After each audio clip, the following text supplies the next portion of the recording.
प्रिय विद्यार्थियों और मित्रों, सभी मित्रों, आप सबका Uma literature academy YouTube channel पर बहुत बहुत स्वागत है। आपका ये जो वीडियो है आपके लिए बहुत ही उपयोगी सिद्ध होने वाला है, इसीलिए इसको ध्यान से देखिएगा, पढ़िएगा। हम जानते हैं कि वर्तमान में विवाह संस्था पर बड़ा ही संकट आया हुआ है। आए दिन हम सुनते रहते हैं कि तलाक हो रहे हैं, है ना। विवाह संस्था खतरे में वर्तमान समय में पड़ी हो गई है। इसलिए ऐसी स्थिति में हमें दोबारा से विचार और मनन करने की आवश्यकता है कि हमारे प्राचीन काल में, प्राचीन भारत में विवाह संस्था का क्या उद्देश्य था और विवाह संस्था का क्या महत्व था, उनके कितने प्रकार थे और किस तरह से विवाह कुछ निंदनीय भी थे और कुछ सम्माननीय थे, किस किस प्रकार के विवाह हमारे यहाँ थे। इन सब बातों को आज हम जानेंगे। तो आज हम पहले चैप्टर में विवाह के उद्देश्यों को देखेंगे पहले, ठीक है। विवाह के उद्देश्यों को देखेंगे। धार्मिक कर्तव्यों का पालन, दूसरा उद्देश्य होता है पुत्र प्राप्ति का, तीसरा व्रत सुख का, ठीक है। पहले हम उद्देश्यों पर ही हम लोग आएंगे, चर्चा करेंगे। तो हम देखते हैं कि परिवार का जो जीवन है, यदि परिवार बनाना है तो पारिवारिक जीवन के विकास एवं स्थायित्व के लिए, उसको स्थायी बने रहने के लिए प्रत्येक समाज में कोई न कोई संस्थात्मक व्यवस्था अवश्य ही प्राप्त होती है। केवल भारत में ही नहीं, यह विश्व के सभी समाजों में प्राप्त होती है कि कोई न कोई ऐसी व्यवस्था वो देते हैं जिसको हम विवाह का रूप कह सकते हैं, जिससे कि परिवार सुरक्षित रहे। और परिवार समाज की सबसे छोटी इकाई होता है, इसलिए परिवारों से ही समाज भी बनते हैं, इसलिए परिवार को सुरक्षित रखना आवश्यक है, ठीक है। तो इसको हम विवाह कह सकते हैं, ऐसी संस्था को जो परिवार को सुरक्षित रखने के लिए बनाई जाती है। विवाह एक ऐसा आधार स्तंभ है जिस पर समाज की प्रारंभिक इकाई परिवार की स्थापना होती है। प्रत्येक समाज, चाहे वह सभ्य हो चाहे असभ्य हो, विवाह को आवश्यक मानता है, ठीक है। भारतीय संस्कृति के अंतर्गत विवाह एक पवित्र संस्कार है जिसके संपन्न होने के पश्चात ही मनुष्य जीवन के विस्तृत क्षेत्रों से परिचित होता है।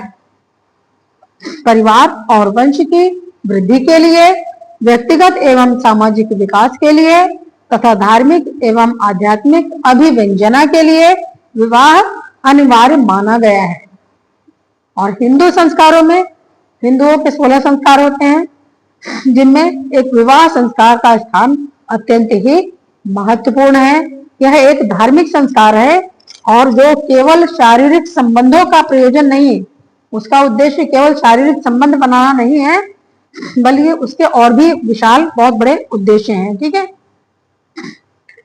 ये जैसे इस्लाम धर्म है, अन्य जो धर्म है हमारे दुनिया में, हमारे पृथ्वी पर ईसाई धर्म है, इन सब के समान यह कोई वैधानिक समझौता नहीं है कि कानूनी कोई समझौता है, हमने जब चाहा समझौता कर लिया, जब चाहा समझौता तोड़ दिया, ऐसा नहीं है। बल्कि यह एक धार्मिक संस्कार है जो 7 जन्मों तक का माना जाता है। 7 विवाह में के लोग, व्यक्ति, पति और पत्नी एक दूसरे से 1-2 जन्म नहीं, 7-7 जन्मों तक लगातार जुड़े रहते हैं, ऐसी कल्पना की गई है। विवाह को भी अन्य संस्थाओं की तरह हमारे यहाँ विवाह को भी धर्म की आधारशिला पर संयोजित किया गया है।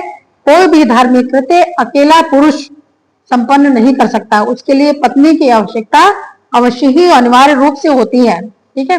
इसीलिए पत्नी को धर्म पत्नी या सहधर्मिणी भी कहा जाता है। यहाँ पे धर्म शब्द आया है, धर्म पत्नी या सहधर्मिणी भी कहा जाता है, ठीक है। मनु का कथन है कि केवल पुरुष कोई वस्तु नहीं है, कि केवल पुरुष ही कोई अकेला पुरुष कुछ भी नहीं है। जब उसकी स्त्री स्वदेह, अपनी देह, स्त्री देह और उसकी उनसे उत्पन्न हुई जो संतानें हैं, यह तीनों मिलकर ही कोई भी पुरुष पूर्ण कहलाता है। अगर ये तीनों उसके पास नहीं है तो पुरुष अधूरा है। सृष्टि के आरंभ से ही स्त्री और पुरुष, ये 2 धाराएं चली है। एक धारा स्त्री की चली है तो दूसरी धारा पुरुष की चली है। प्रकृति के सभी जीवों में आप देख लीजिए, खाली मनुष्यों में ही नहीं, सभी जीवों में, पशु पक्षियों में भी नर और मादा देखे जाते हैं। अर्थात स्त्री और पुरुष की धाराएं प्रकृति के प्रारंभ से ही चली हैं और दर्शन शास्त्रों का सिद्धांत है कि स्त्री धारा पुरुष धारामयी होकर ही कैवल्य की अधिकारिणी होती है। अर्थात जब दोनों धाराएं मिलती हैं तभी वो संपूर्णता को प्राप्त करती हैं। अतः स्त्री और पुरुष एक दूसरे के पूरक हैं, ठीक है, ये एक दूसरे के विरोध में नहीं है। प्रकृति भी पुरुष के अभाव में जड़ और निष्क्रिय रहती है, जिसे हम ईश्वर का या ब्रह्म तत्व मानते हैं। और प्रकृति भी पुरुष से जब संयोग करती है तभी रचना करती है सृष्टि की। इसी तरह स्त्री और पुरुष के बिना एक दूसरे का अस्तित्व ही व्यर्थ हो जाता है। अतः स्त्री पुरुष की पूरकता की सिद्धि के लिए, उसके संबंधों को मधुर बनाने के लिए विवाह अनिवार्य है। ठीक है। अब विवाह का अर्थ, विवाह को वधु को पिता के घर से वर के घर ले जाना, विवाह ले जाना, इसको ले जाना, वधु को उसके पिता के घर से वर के घर में ले जाना, अर्थात विवाह। संस्कृत साहित्य में इसके लिए और भी कई शब्द मिलते हैं, जैसे उद्वाह, परिणय, पाणिग्रहण। परिणय का अर्थ होता है परिक्रमा करना, किसके? अग्नि के चारों तरफ परिक्रमा करना। पाणिग्रहण का अर्थ होता है कि वधु के हाथ में वर का हाथ रखवाना, ग्रहण करना, वर द्वारा वधु का हाथ को ग्रहण करना। उपयम यानी अपने पास बैठाना। अर्थात ये अनेक शब्द विवाह के लिए प्रयुक्त हुए हैं। तो अर्थों में थोड़ी बहुत भिन्नता हो सकती है, लेकिन यह सभी शब्द विवाह के अर्थ को ही व्यक्त करते हैं। ठीक है। तो जैसे उद्वाह का अर्थ है वधु को ले जाना, परिणय का अर्थ है अग्नि की परिक्रमा, चारों तरफ घूमना, वर और वधु को एक साथ। पाणी ग्रहण का अर्थ है वधु का हाथ ग्रहण करना।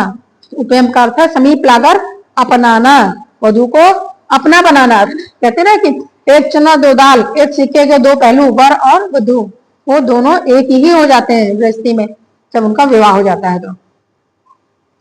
तो इस प्रकार विवाह से तात्पर्य उस क्रिया से है जिसमें अग्नि की परिक्रमा करके वधु का हाथ ग्रहण करके उसे अपना बनाने के लिए पिता के घर से अपने घर वर ले जाता है। ये तो विवाह के अर्थ हो गए। अब विवाह के उद्देश्य, विवाह के उद्देश्य तीन मुख्य उद्देश्य हमारे हिंदू समाज में माने गए हैं, जिनमें सबसे प्रथम उद्देश्य है धार्मिक कर्तव्यों का पालन। भारतीय संस्कृति के अनुसार हिंदू विवाह का प्रधान उद्देश्य धार्मिक कर्तव्यों का पालन करना है।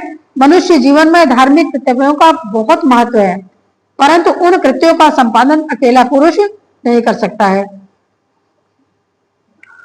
किसी भी धार्मिक कार्य को करते समय पुरुष के साथ स्त्री का होना अनिवार्य है, अतः विवाह भी अनिवार्य है। अब धार्मिक कृत्यों में जो यज्ञ होता है वो सर्वाधिक महत्वपूर्ण कार्य होता है। जितने भी धार्मिक कृत्य दिए गए हैं जीवन में गृहस्थों के, तो उसमें यज्ञ करना सबसे महत्वपूर्ण था प्राचीन काल में। तो यज्ञ 5 प्रकार के माने गए। यज्ञों के भी प्रकार हैं, 5 प्रकार के हैं। कौन से? ब्रह्म यज्ञ, जिसमें ब्रह्म या ईश्वर की जिसके द्वारा उपासना के जय स्मरण किया गया। देव यज्ञ, देवता हमें कुछ देते रहते हैं, हम सदैव देवताओं से मांगते हैं, इसलिए देव यज्ञ। ब्रह्म यज्ञ का अर्थ होता है ज्ञान, अर्थात शास्त्रों को पढ़ते पढ़ाते रहना, तो ब्रह्म यज्ञ हो गया। देव यज्ञ का अर्थ है कि देवताओं की पूजा अर्चना करना। भूत यज्ञ का मतलब है सभी जीव जंतुओं को कुछ पृथ्वी पर डालना या अग्नि में कुछ देना, और जिनसे सभी हमारे द्वारा जिनका जीव नष्ट हो जाता है, जैसे चींटी आदि जो जीव हैं हमारे चलने से दब जाते हैं, मर जाते हैं, और भी जो भी इस तरह के जीव हैं जो जिनका उन सब का पालन करने के लिए सबको कुछ न कुछ देते रहना। तो यज्ञ अग्नि में हम कहते हैं ना पहली रोटी गाय को, या अग्नि पके हुए अन्न का थोड़ा सा अंश पहले जब चूल्हा जलता था तो अग्नि में डालते थे। ठीक है। पितृयज्ञ का मतलब है जैसे पिता ने हमें उत्पन्न किया ऐसे ही हम भी संतानों को उत्पन्न करें, और पिता का श्राद्ध तर्पण आदि पूर्वजों का करें, ये पितृयज्ञ होता है। अतिथि यज्ञ का अर्थ आप लोग जानते हैं कि घर पर द्वार पर आए हुए चाहे वो किसी भी वर्ण का अतिथि क्यों न हो, उसका सेवा सत्कार और आदर करना गृहस्थ का कर्तव्य होता था। तो यह 5 प्रकार के यज्ञ जो होते थे, इन सभी यज्ञों को पूर्ण करने के लिए पत्नी का होना अनिवार्य है। बिना पत्नी के यज्ञ संभव नहीं था, अकेला पुरुष यज्ञ कर ही नहीं सकता था।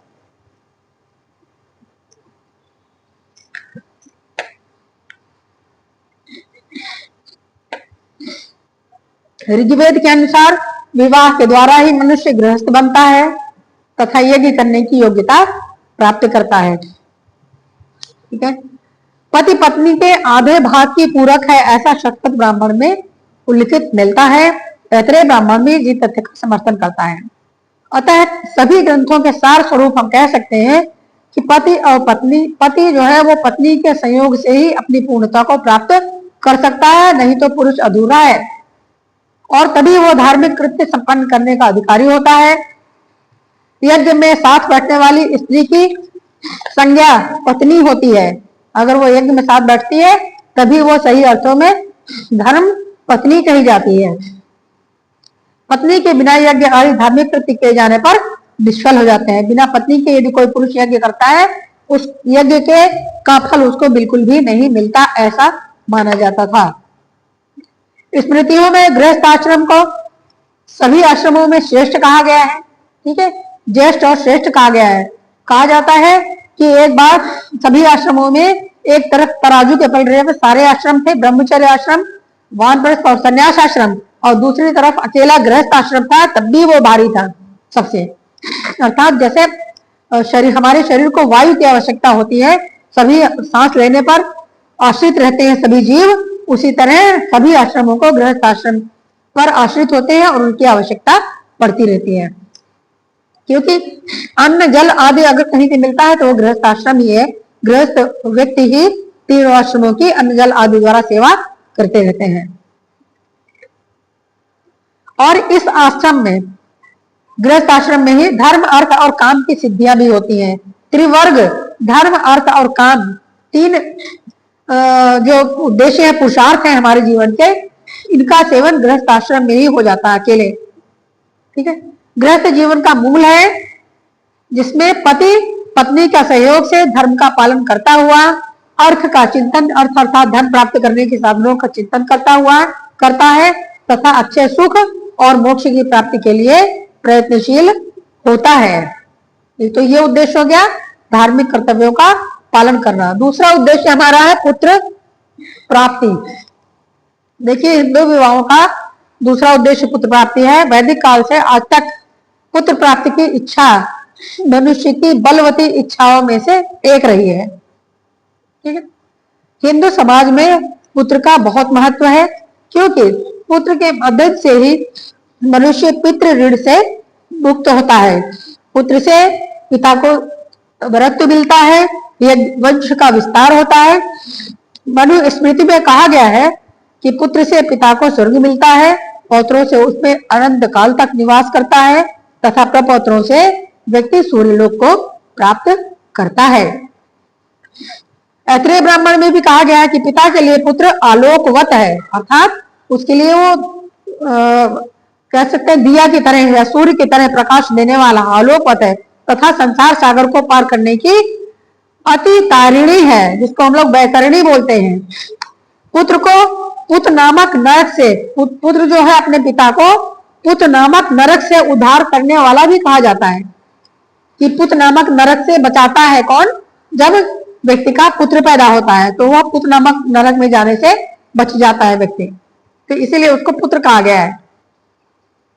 पुत्र नाम नरकाति सह पुत्र, जो पुत्र नामक नरक से रक्षा करे वही पुत्र है। पुत्र द्वारा प्रदत्त या दिए गए तर्पण और पिंडदान से पितरों की आत्मा को शांति मिलती है। ब्रह्म पुराण के अनुसार पिता को 10 अश्वमेधों के स्नान का फल पुत्र प्राप्ति से होता है। पुत्र के इसी महत्व को स्पष्ट करने के लिए ऋग्वेद में कहा गया है कि पाणी ग्रहण उत्तम संतान के लिए ही है। कि वास्तव में अगर किसी स्त्री का पाणी ग्रहण किसी पुरुष द्वारा किया जाता है, थामा जाता है, तो उसका मुख्य उद्देश्य उत्तम पुत्र की प्राप्ति करना ही होता है, संतानों को जन्म देना होता है। क्योंकि जैसे हमारे माता पिता ने हमें जन्म दिया, तो हमारा भी कर्तव्य है कि हम सृष्टि के कार्य को आगे बढ़ाए। ठीक है, विवाह के मंत्र भी ऐसे हैं जिसमें वर वधू से कहता है कि मैं उत्तम संतान को प्राप्त करने के लिए तुमसे विवाह कर रहा हूँ, मंत्रों द्वारा वो कहता है। ठीक है, पुरोहित वर वधू को अनेक पुत्र पैदा करने का आशीर्वाद देता था। गुरुकुल की शिक्षा समाप्त कर घर लौटने वाले स्नातक को अन्य आदेशों के साथ ही गुरु यह भी आदेश देते थे कि प्रजातंत्र मां विच्छेदसी, अर्थात प्रजातंत्र संतानोत्पादन के क्रम का विच्छेद मत करो, अर्थात जैसे तुम्हें जन्म मिला है वैसे तुम भी किसी को जन्म दो, उस क्रम का विच्छेद मत करना कि विवाह मत करना और संतान पैदा मत करना, इसलिए विवाह अवश्य करो और संतान को जन्म अवश्य दो। पूर्वजों के समान तुम भी अपनी संतति इस धरती पर छोड़ जाओ, संतानों को अपनी धरती पर छोड़ जाओ, क्योंकि वो आपकी परछाई है, आपकी रचना है पुरुष की। इस प्रकार धर्म शास्त्रों में पुत्र प्राप्ति जो है वो व्यक्ति का अनिवार्य धर्म बताया गया है। पुत्रहीन व्यक्ति अधार्मिक माना गया है। संतान को जन्म देना एक महान धर्म है, ये कोई मनोरंजन का साधन नहीं है, नहीं खिलवाड़ है ये, बल्कि एक महान धर्म माना गया है, जिसकी तुलना में तीनों वेद नगण्य माने गए हैं। तीनों वेदों की महत्ता भी एक पुत्र के होने से, योग्य पुत्र के होने से कम मानी गई। इस धर्म को पूर्ण करना विवाह का उद्देश्य है और दंपति का परम कर्तव्य भी है, दंपति अर्थात पति पत्नी दोनों का। अब तीसरा जो उद्देश्य है वो थोड़ा निम्न कोटि का है, रति सुख, लेकिन यह भी सामाजिक समरसता को बनाए रखने के लिए आवश्यक है, सामाजिक अराजकता को न फैलने देने के लिए भी आवश्यक है। अब क्या है रति सुख? यौन तृप्ति के लिए विवाह एक सुसंस्कृत एवं शिष्ट माध्यम है, ठीक है। विवाह के द्वारा समाज के सामने किसी खुशी एक दूसरे को अपनाया जाता है और पति पत्नी को रूप धारण किया जाता है। तो धर्मशास्त्रों में संभोग को आनंद की पराकाष्ठा माना गया तथा उसकी तुलना ब्रह्मानंद से की गई है। बृहस्पति उपनिषद में कहा गया है कि जिस प्रकार कोई व्यक्ति अपनी पत्नी के संसर्ग में आंतरिक तथा बाह्य जगत के विषय में कुछ भी नहीं जानता, उसी प्रकार प्राज्ञ आत्मा से संपृक्त पुरुष न किसी बाहरी वस्तु को जानता है और न अंदर की। अर्थात पति पत्नी जब दोनों एक साथ मिलते हैं तब उनको असीम आनंद की प्राप्ति, चरम आनंद की प्राप्ति होती है, जिसको ब्रह्मानंद से तुलना जिसकी की गई है। मनु ने भी रति की महत्ता को स्वीकार किया है। मनुस्मृति स्मृतियों में रति अर्थात पति पत्नी के मिलन को महत्व दिया गया है। वात्स्यायन ने भी रति पर अत्यंत सूक्ष्मता से विचार किया है। कौटिल्य का कहना है कि धर्म और अर्थ का विरोध न करने वाले काम का सेवन व्यक्ति को करना चाहिए। कौटिल्य क्या कहते हैं कि जो काम भावना यानी पति पत्नी या विवाह संस्था के बाद पति पत्नी का एक हो जाना होता है, उसको कभी भी हमेशा ऐसे काम का सेवन करे व्यक्ति जो धर्म और अर्थ का विरोध ना करती हो, अर्थात जिसमें धन का नुकसान भी ना होता हो और हमारे सामाजिक धार्मिक उद्देश्यों की पूर्ति भी होती हो, जिसमें उनका धर्म का भी नुकसान न हो। मनु ने भी इस विचार का समर्थन किया है। जो अरबी यात्री थे अलबरूनी, ये आए थे महमूद गजनवी के साथ भारत में और उन्होंने लिखी किताबुल हिंद, एक पुस्तक लिखी जिसमें उन्होंने कहा कि व्यवस्थित वैवाहिक जीवन के बिना कोई भी जाति जीवित नहीं रह सकती थी, क्योंकि यदि व्यवस्थित वैवाहिक जीवन न होता तो कोई भी किसी से भी संतान उत्पन्न करा देता और फिर वो संतान माता की होती कि पिता की होती कोई नहीं जानता, समाज में लोग भटकते रहते।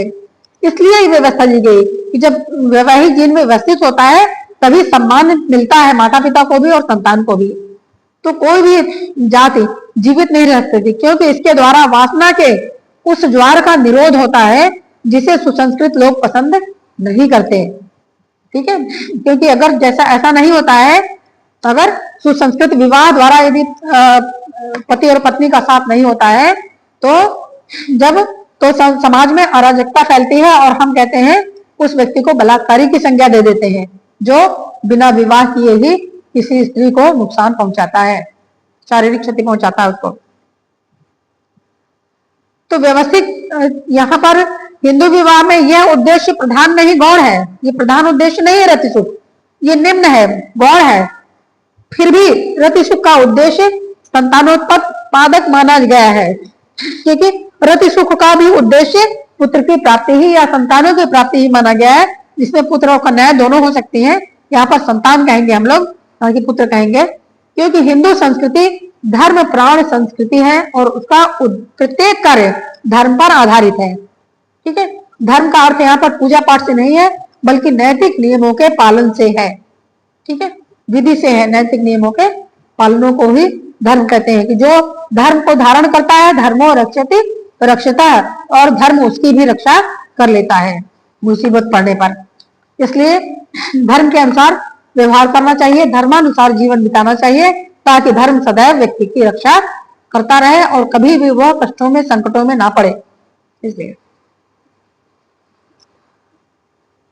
पारिवारिक तथा सामाजिक परंपराओं को जीवित रखने के लिए, मनुष्य के सर्वांगीण विकास के लिए, व्यवस्थित जीवन के लिए, मनुष्य की उद्दाम वासनाओं पर नियंत्रण रखने के लिए तथा आध्यात्मिक उन्नति और मोक्ष प्राप्ति के लिए विवाह आवश्यक है। तो आज मैंने आपको विवाह के प्रमुख उद्देश्य बताए, जिससे आपको पता चलता है कि विवाह क्यों करना चाहिए, विवाह के महत्व क्या है। और वर्तमान में हम देखते हैं कि विवाह के महत्व को लोग दरकिनार करके अपने जीवन को खराब करते रहते हैं। तलाकों की संख्या बहुत बढ़ गई है, और इसलिए भी अब इस पर आवश्यक है कि विवाह की दोबारा से विवेचना की जाए, विवाह संस्था की, इसमें जो कमियां हो उसको दूर किया जाए और अच्छी बातों को इसमें लाया जाए, ताकि ये सुंदर संस्था जो सदियों से हमारी चली आ रही है, आगे भी समाज के निर्माण के लिए अपना योगदान करती रहे। आज के लिए इतना ही। तो अभी धन्यवाद, बंद करिए।